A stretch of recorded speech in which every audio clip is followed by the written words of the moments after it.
আছেন এই প্রাণী সম্পদ সেক্টরের এই নাঙ্গলকোট উপজেলার বিভিন্ন প্রান্ত থেকে আগত আমাদের প্রাণী সম্পদ চাষিগণ এবং বিভিন্ন দর্শনার্থীবৃন্দ, আমাদের প্রাণপ্রিয় সাংবাদিক ভাইয়েরা সকলকে আমি আমার সালাম জানাচ্ছি। আসসালামু আলাইকুম। আসলে এই প্রাণী সম্পদ সপ্তাহ এবং প্রদর্শনী এই যে অনুষ্ঠানটি আজকে এখানে উপস্থিত হয়ে এবং আমরা র্যালি করেছি,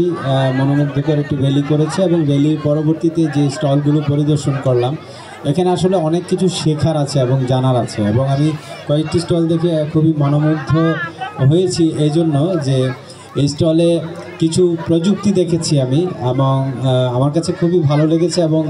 এটা আমি বাস্তবে সরাসরি গিয়ে দেখার আগ্রহ সৃষ্টি হয়েছে। আসলে এই ধরনের সপ্তাহ থেকে দর্শনার্থী যারা আছেন আপনারা, আমি মনে করি এখান থেকে যদি আপনারা কিছু জানতে পারেন এবং কিছু শিখতে পারেন এবং আমরা নিজেও যেন কিছু করার অনুপ্রেরণা পাই, তাহলে আমার মনে হয় এই যে সপ্তাহ বা যে আমরা একটা উৎসবমুখর পরিবেশে যে অনুষ্ঠানটি করছি বা করা হচ্ছে, এটি একটি সার্থকতা পাবে। তো আমার মনে হয় এখানে অনেক কিছু জানার আছে, কিভাবে একটি পশুকে অল্প সময়ে লাভজনক উপায়ে বড় করা যায়,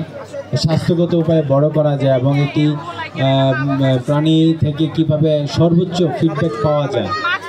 এবং কোন ধরনের প্রযুক্তি ব্যবহার করলে এই ব্যবহারটা সাস্টেনেবল হবে, পাশাপাশি কিভাবে আমি উৎপাদনে গেলে আমি সর্বোচ্চ লাভ করতে পারবো এবং আমার ব্যবসায় সফলতা অর্জন করতে পারবো, এই বিষয়গুলো অনেক কিছু জানার এবং শেখার আছে আমি মনে করি। যেমন এখানে একটি প্রযুক্তি দেখলাম যেটা আমার ভালো লেগেছে, যে একজন লোক এখানে যেমন মুরগি পালন করে এবং পাশাপাশি তার এই মুরগির বর্জ্যগুলো অটোমেটিক উপায়ে এখানে দেখলাম যে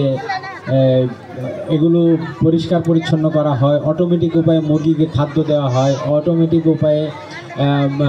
মুরগিকে পানি দেওয়া হয়। এই বিষয়গুলো অত্যন্ত